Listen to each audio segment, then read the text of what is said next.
ഷൈനിയുടെ phone കണ്ടെത്തി. ഷൈനിയും പെൺമക്കളും ട്രെയിനിന് മുന്നിൽ ചാടി ജീവനൊടുക്കിയ കേസിലെ ആ നിർണായക തെളിവായ ഷൈനിയുടെ മൊബൈൽ ഫോൺ പോലീസ് കണ്ടെത്തി. ഷൈനിയുടെ വീട്ടിൽ നിന്നുമാണ് പോലീസ് ഫോൺ കണ്ടെത്തിയത്. ഫോൺ ലോക്ക് ചെയ്ത നിലയിലായിരുന്നു. മൊബൈൽ ഫോൺ അൺലോക്ക് ചെയ്യുവാൻ പോലീസ് സൈബർ വിദഗ്ധരെ ഏൽപ്പിച്ചു.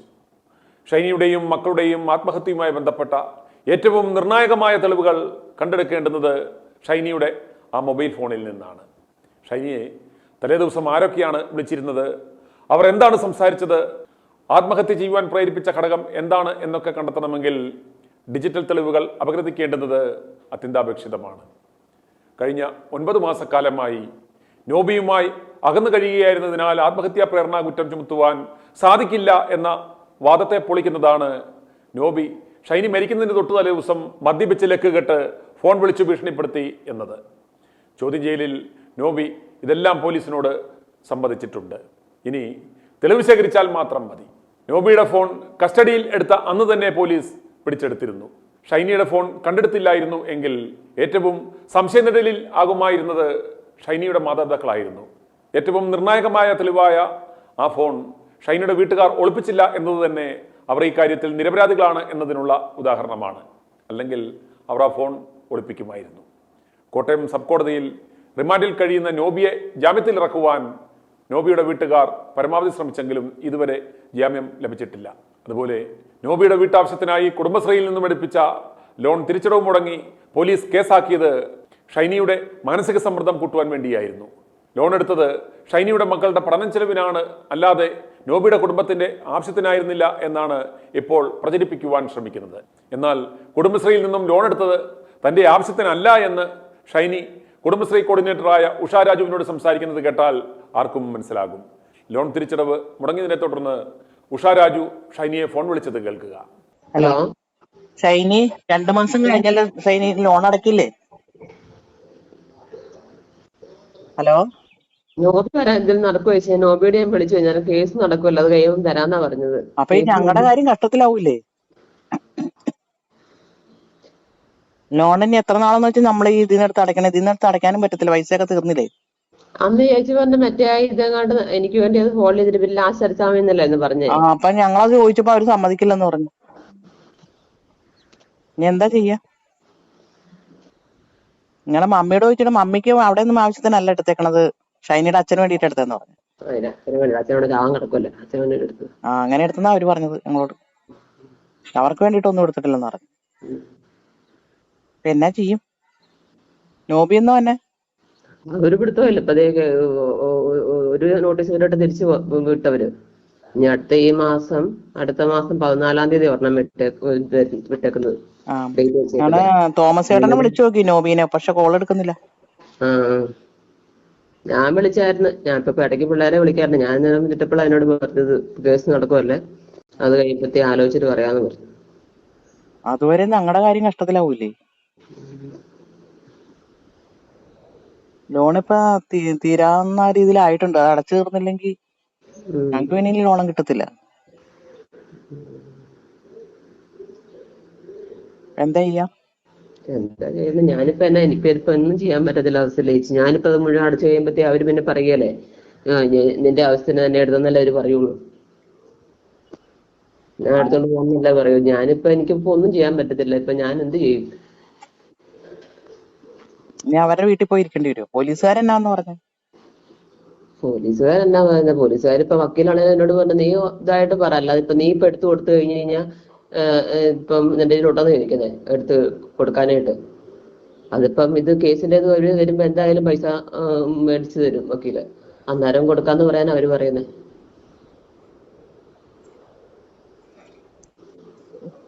എന്ത് ചെയ്യുമെന്ന് ഉറക്കേ? എല്ലാവരും വഴക്കുണ്ടാക്കിയ കുടുംബശ്രീ കിടന്നുണ്ട്, പെണ്ണുങ്ങളെല്ലാം എടുക്കാൻ പറ്റത്തില്ല, പൈസ അടയ്ക്കാൻ പറ്റത്തില്ലെന്ന് പറഞ്ഞോണ്ട്. എന്ത് ചെയ്യും നീ? അത് ശരിയല്ലേ? നമ്മുടെ ഗ്രൂപ്പിൽ നിന്ന് പൈസ എടുത്ത് അടച്ചടച്ച് ഗ്രൂപ്പിൽ ലോൺ കൊടുക്കാനില്ലല്ലോ. ശരിയായി. അവനവന്റെ ഒരു ഇത് വരുമ്പോഴല്ലേ അവനത് മനസ്സിലാവുള്ളൂ. നമുക്ക് വന്നു കഴിയുമ്പോ നമ്മളത് എന്ത് ചെയ്യണം നമുക്ക് ഇതല്ലോ. അവനവന് ആ ഒരു അവസ്ഥ വരുമ്പോഴേ അത് നമുക്ക് മനസ്സിലാവുള്ളൂ എന്നാ ചെയ്യണമെന്ന്. ഇപ്പൊ ഞാനിപ്പോ എന്ത് ചെയ്യുമെന്ന് ഞാൻ ചോദിക്കുന്നത്. അത് എന്റെ ആവശ്യത്തിന് എന്റെ വീട്ടോട്ട് കൊണ്ടുവന്നാണ് പിന്നെ ആംഗളന്മാരെത്തത് അടച്ചു തീർക്കും. അവന്മാരെ തടച്ചു ചേർത്തിട്ട് ഇത് ചെയ്യും. ഇതിപ്പോ എന്റെ ആവശ്യത്തിന് അവിടുന്ന് ഞാൻ കൊണ്ടുവന്ന സാധനമല്ല, അവരുടെ ആവശ്യത്തിന് വേണ്ടി ഞാൻ അവിടെ എടുത്തതല്ലേ. പക്ഷെ അത് നോബീനെ കൊണ്ട് ഒപ്പിടിക്കേണ്ടതായിരുന്നു. ആ ഇരിക്കേണ്ടതായിരുന്നു. പക്ഷെ ഇപ്പം നമ്മളത് ചെയ്തില്ല, നമ്മുടെ ഗ്രൂപ്പിൽ ചെയ്തില്ല. അതിപ്പോ നമ്മുടെ പിഴവ് പറ്റിപ്പോയി. ഇപ്പം പറഞ്ഞിട്ട് കാര്യമില്ല. നോബിന്ന് വന്നു കിട്ടിയിരുന്നെങ്കിൽ ഞാൻ പോയനായിരുന്നു. വന്നു കിട്ടിയിരുന്ന വരിയെല്ലാം കൊണ്ട് അവിടെ നിൽക്കുമല്ലേ, വരിയല്ലോ. ഇപ്പൊ ഇന്നാളാണേലും 1 മാസം അവധിക്ക് നാത്തൂന്റെ അടുത്ത് പോയി നിൽക്കുമല്ലേ 1 മാസം. എന്നിട്ട് പിന്നെ പുള്ളി തിരിച്ച് ജോലിക്ക് കയറുമല്ലേ. അങ്ങനെയല്ലേ പുള്ളി ചെയ്തത്. പുള്ളി ഇങ്ങ് വരുന്നുമല്ല, പുള്ളി ഞാൻ കയറ്റി വിടുകയും ചെയ്തു. പുള്ളി ഇപ്പൊ വരുന്നുമില്ലല്ലോ, നമ്മളെ ഇതാക്കാൻ വേണ്ടി നിൽക്കുമല്ലേ. അതിപ്പം ഞാൻ കേസ് കൊടുത്തിരുന്ന, കേസ് കൊടുത്തിപ്പം പോലീസുകാരും വെളുപ്പിക്കും. അല്ലാതെ ഇപ്പൊ ഒന്നും ചെയ്യാൻ, പുള്ളി വരാതെ നമുക്കിപ്പോ ഒന്നും ചെയ്യാനും പറ്റത്തില്ല. അടുത്ത മാസം അടുത്തത് വെച്ചേക്കുന്നേ. അതിപ്പോ പുതിയ കേസ് ആകുമ്പോ വെച്ച് നീട്ടിയേ വെക്കുള്ളെന്ന് പറഞ്ഞു. അതുകൊണ്ടാ ഇപ്പൊ നടക്കുന്നേ. അല്ലാതെ നമുക്കിപ്പം പോലീസുകാർ ഇടപെട്ടെന്ന് പറഞ്ഞാൽ നമുക്ക് പൈസ കിട്ടിയല്ലോ. നമ്മളിപ്പം കോടതി വഴി പോയാൽ നമുക്ക് അതിന്റെ എന്തേലും കിട്ടുള്ളൂ. കോടതിയിലേക്ക് കൊടുത്താ? അത് കൊടുത്തു. അല്ലാതെ നമുക്ക് കിട്ടുമോ? അപ്പൊ ഡൈവോഴ്സ് ചെയ്യാൻ വേണ്ടി തീരുമാനിച്ചാ? ഇപ്പൊ തൽക്കാലത്തേക്ക് പെട്ടെന്നൊന്നും കിട്ടുമെന്നില്ലല്ലോ, ഡൈവോഴ്സ് ആയി കിട്ടുമെന്നില്ലല്ലോ. ഇപ്പൊ ഒരു SBIയുടെ ഒരെണ്ണം തുടങ്ങിയിട്ടുണ്ട്, ലൈഫ് ഇൻഷുറൻസ്. അതാണേലും പുള്ളിയുടെ പേരിൽ, എന്റെ പേരിൽ തുടങ്ങിയിരിക്കുന്നത്. പുള്ളി ഇപ്പൊ അടയ്ക്കുന്നില്ല, പുള്ളി മാറ്റി കൊടുക്കുവാണെങ്കിൽ പുള്ളി അടയ്ക്കാന്ന് പറഞ്ഞു. അതങ്ങനെ ഇട്ടേക്കുക. എന്താന്ന് വെച്ചാൽ ഞാനിപ്പോ അത് തോമസേട്ടനോടൊന്ന് വിളിച്ചു ചോദിക്കട്ടെ എന്നാ ചെയ്യുന്നുള്ളത്. തന്റെ കുടുംബത്തിന്റെ ആവശ്യത്തിനായി ലോൺ എടുപ്പിച്ച് അവസാനം തിരിച്ചടവ് മുടക്കി ഷൈനിയെ മാനസിക സമ്മർദ്ദത്തിലാഴ്ത്തി ആത്മഹത്യയിലേക്ക് തള്ളിവിട്ടു എന്നതിനുള്ള ഉത്തമ തെളിവാണ് ഈ ഫോൺ സംഭാഷണം. അതുപോലെ നോബിയുടെ സഹോദരൻ മുത്തുച്ചി പിപ്പാതിരിയെ കുപ്പായം പൂരിപ്പിച്ച് നാടുകടത്തണം എന്ന മാസ് പെറ്റീഷൻ ഇതുവരെ 20,661 പേർ സൈൻ ചെയ്തു.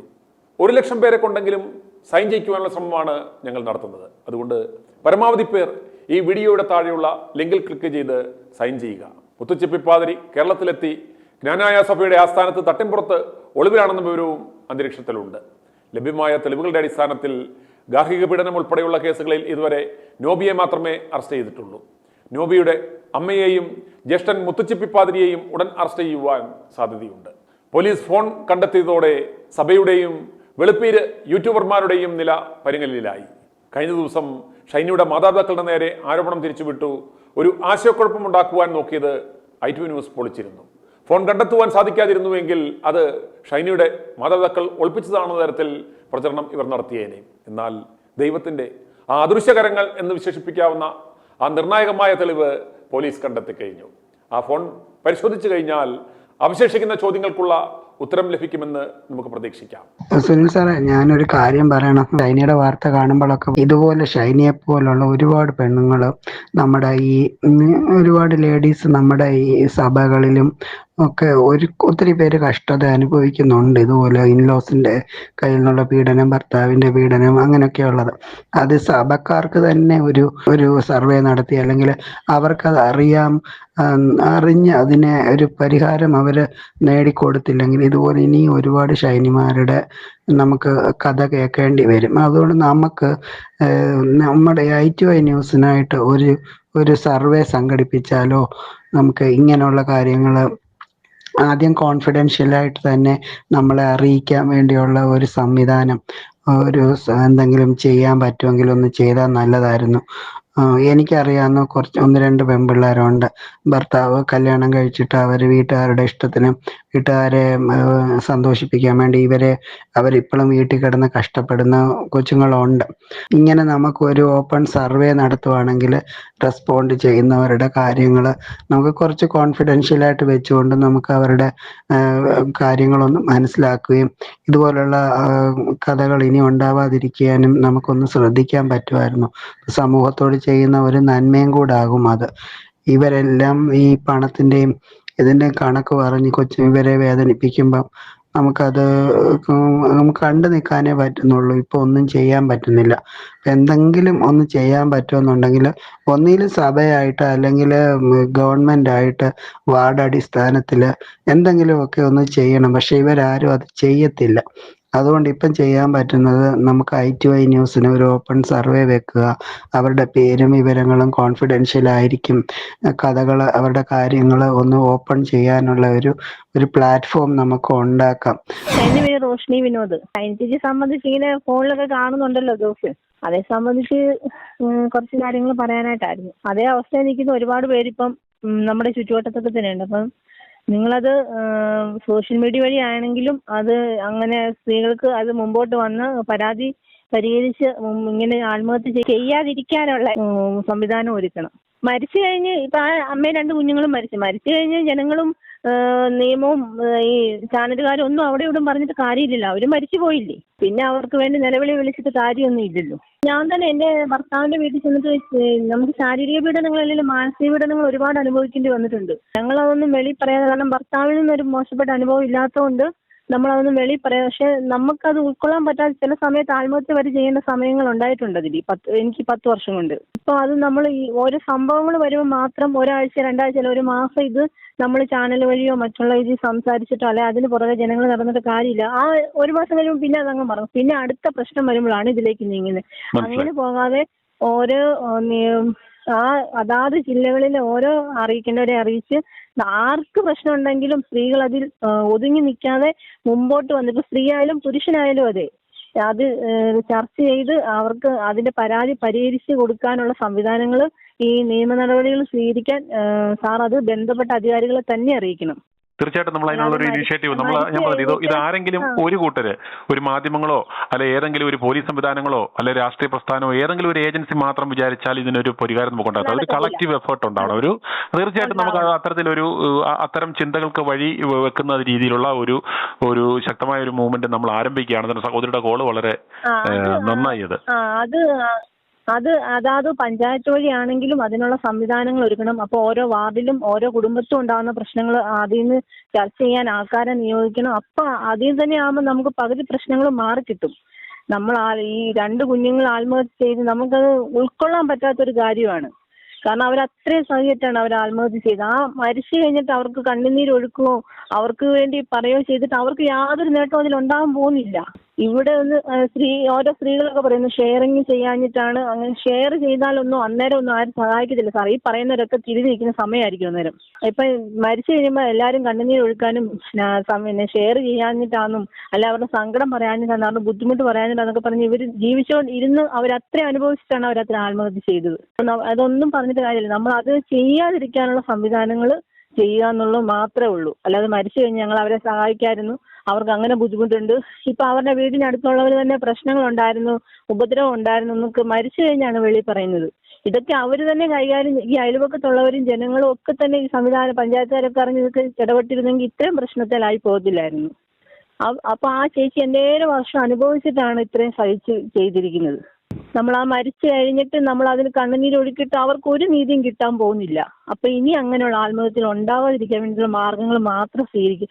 ഒരു സംവിധാനമായിട്ട് നമ്മളൊരു പരാതിയായിട്ട് പോലീസ് സ്റ്റേഷനിൽ ചെന്ന വാദി പ്രതിയാകും. ഞാൻ പറയാം, ഒരു ഉദാഹരണമായിട്ട് പറയാണ്. ഒരു പ്രശ്നമായിട്ട് ചെന്നപ്പോൾ ഞാൻ ആ പരാതി കൊടുത്തിരുന്നെങ്കിൽ ഞാനത് അവസാനം പ്രതിയായി പോകും. കാരണം എനിക്ക് നമ്മളെ അവിടെ മനോരോഗിയാക്കുവോ സംശയരോഗിയാക്കുവോ വേറെന്തെങ്കിലും പറഞ്ഞ് ഇതാക്കുകയോ ചെയ്യും. കാരണം മറുഭാഗത്തിൽ നിന്ന് ആൾക്കാർ വിളിച്ചു പറയാനുണ്ട്. ആ നിമിഷം വരെ നമ്മുടെ വശം പറഞ്ഞുകൊണ്ടിരുന്ന നമ്മുടെ നീതി കേട്ടോണ്ടിരുന്ന ആള് പെട്ടെന്ന് തിരിഞ്ഞ് മറുഭാഗം പറയും. അങ്ങനെ ഒരു അനുഭവം എനിക്കുണ്ടായിട്ടുണ്ട്. നമുക്ക് അവിടെയൊന്നും നീതി കിട്ടത്തില്ല. അവിടെയൊന്നും നമ്മൾ ആ ഒരു പോലീസ് സ്റ്റേഷനിൽ ചെന്നുകൊണ്ട് മാത്രം ഇതിനൊരു നീതി കിട്ടത്തില്ല.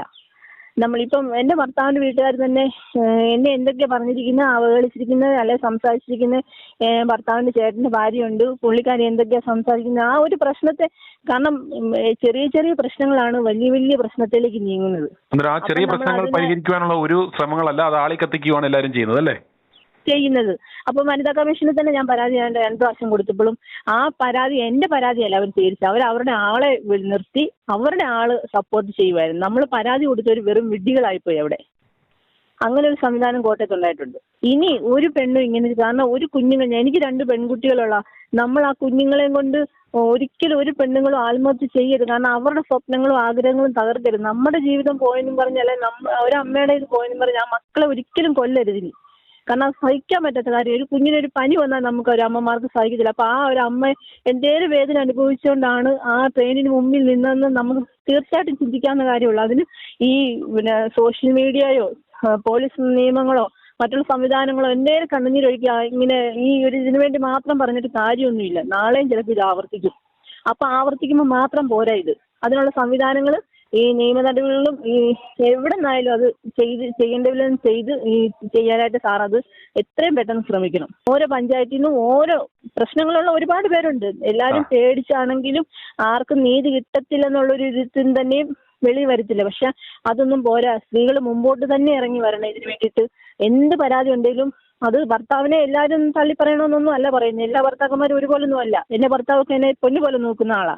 പക്ഷെ അല്ലാത്ത ആൾക്കാരുണ്ട്, ഒരുപാട് പീഡനങ്ങൾ സഹിക്കുന്നവരുണ്ട്. ഇനി അത് സഹിച്ചു പോയി ഇങ്ങനെ ഒരു ആത്മഹത്യയിലേക്ക് പോവരുത്. ആത്മഹത്യ മാത്രമല്ല, ഇങ്ങനെ പല പ്രശ്നങ്ങൾ, അവിഹിത ബന്ധങ്ങൾ, കൊലപാതകങ്ങൾ, ഇതൊന്നും ഉണ്ടാവാതെ നമ്മളെ കഴിയുന്നത് നമ്മൾ ചെയ്തു കൊടുക്കണം സാറേ. തുടക്കം മുതൽ ഷൈനിയുടെയും കുഞ്ഞുങ്ങളുടെയും മരണം വെറും ഒരു ആത്മഹത്യയാണ് എന്ന് വരുത്തി തീർക്കുവാനുള്ള ആ സംയുക്ത ശ്രമങ്ങളെ പൊളിച്ചടക്കിയത് ITV ന്യൂസ് തുടർച്ചയായി നൽകിയ വാർത്തകളായിരുന്നു. ആദ്യം ഈ വാർത്ത തമസ്കരിച്ച മുഖ്യധാര മാധ്യമങ്ങൾ ഇന്ന് മത്സരബുദ്ധിയോടെ ഈ വാർത്ത നൽകുന്നത് കാണുമ്പോൾ ഞങ്ങൾക്ക് അതിയായ സന്തോഷമുണ്ട്. i2i News, an eye for truth. i2i News subscribe ചെയ്തിട്ടില്ലാത്തവർ ഇപ്പോൾ തന്നെ സബ്സ്ക്രൈബ് ചെയ്യുക. നോട്ടിഫിക്കേഷൻ ലഭിക്കുവാൻ ബെൽ ബട്ടണും അമർത്തുക.